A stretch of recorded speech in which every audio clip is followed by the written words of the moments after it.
Hi,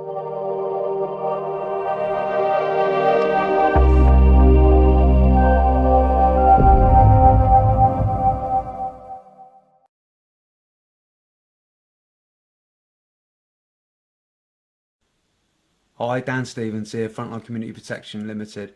I'm talking here today about risk and your organisation's ethos, and how sometimes these things can sit a little bit uncomfortably with one another. I'll give you an example. I was delivering training at a specialist care service, and one of the care assistants in the introduction round, where they are asked for their name and any experience that they've had of managing violence and aggression in the workplace, said something to the effect of, "No, we just get paid to get beaten up, don't we?" This was in answer to me asking whether they had any specialist physical intervention training. The course that I was delivering was not a physical course. It was about kind of de-escalation and personal safety more generally. Now,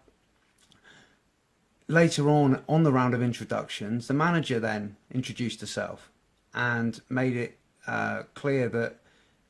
the organisation would not be commissioning any physical intervention skills training under any circumstances, because their ethos was indeed that they do not do physical restraint, they do not do physical intervention as an organisation. That was their stance. Now, under the Health and Safety at Work Act 1974, Section 2, it does state that an organisation has a duty of care towards its staff, and that includes information, guidance, supervision and training to ensure the health, safety and welfare of the staff that it employs. Now, on one hand, you had the manager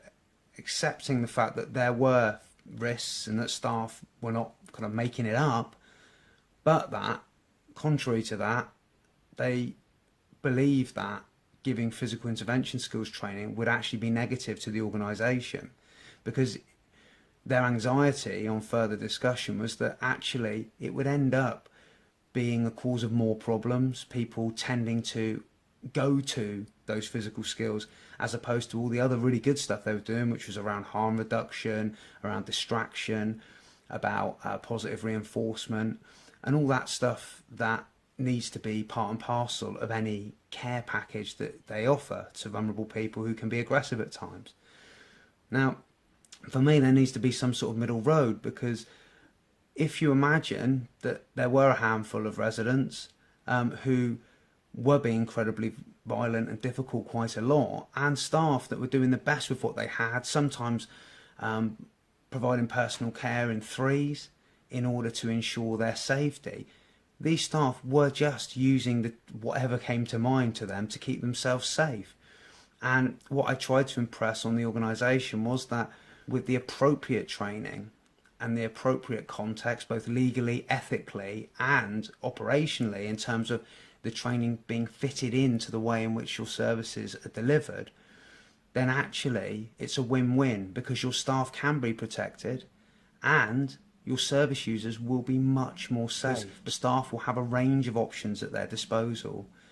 from the least restrictive to the most restrictive, but they will have those tools to use as part of a wider care package to protect that vulnerable adult or that young person or child.